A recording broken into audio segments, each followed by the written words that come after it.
Ayurvedic food supplement and medicine. धक्कादायक report आला। तिरुपती मंदिरातील प्रसादांच्या लाडूमध्ये प्राण्यांची चरबी बीफ आढळल्याची पुष्टी। लाखो लोकांच्या श्रद्धेचं केंद्र असलेल्या तिरुपती तिरुमला मंदिराबाबत मोठी बातमी समोर येते। प्रसिद्ध मंदिरात मिळणाऱ्या लाडूंमध्ये भेसळ होत असल्याचं समोर आलंय। राष्ट्रीय दुग्ध विकास मंडळानं लाडूंमध्ये चरबी आणि बीफ असल्याची पुष्टी केली आहे।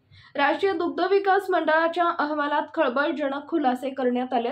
बोर्डाच्या अहवालानुसार तिरुपती मंदिरातील लाडू बनवण्यासाठी फिश ऑइल, बीफ आणि फॅटचा वापर करण्यात आलाय।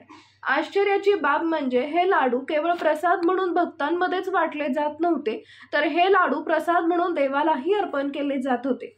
मिळालेल्या माहितीनुसार तिरुपती मंदिरातील लाडू आणि अन्नदानमच्या नमुन्यांच्या तपासणीत नॅशनल डेअरी डेव्हलपमेंट बोर्डाच्या अहवालात खळबळजनक खुलासे झाले।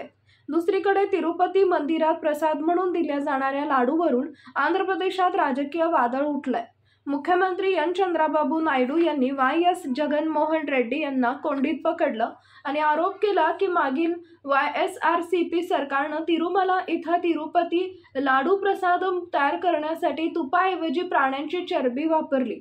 हा प्रसाद भगवान व्यंकटेश्वर स्वामी मंदिरात येणाऱ्या करोडो भाविकांना दिला जातो। सीएम नायडू यांनी आरोप केला की तिरुमलाचे लाडू देखील निकृष्ट घटकांपासून बनवले जातात। सीएम चंद्राबाबू नायडू यांचा आरोप अमरावती इथं एनडीए विधिमंडळाच्या पक्षाच्या बैठकीला संबोधित करताना मुख्यमंत्री चंद्राबाबू नायडू यांनी असंही सांगितलं होतं की लाडू तयार करण्यासाठी आता शुद्ध तुपाचा वापर केला जात आहे आणि मंदिरातील प्रत्येक वस्तू स्वच्छ करण्यात आलेली आहे, त्यामुळे गुणवत्ता सुधारली आहे।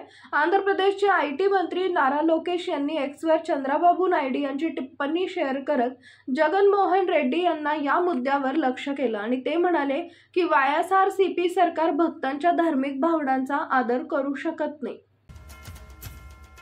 Paras mobile accessories and electronics, mobile व टीव्ही रिपेरी, मोबाईल व सर्व डिश रिचार्ज। आमचा पत्ता 34/2/39, 70 फूट रोड, न्यू पाच्छापेठ, सोलापूर।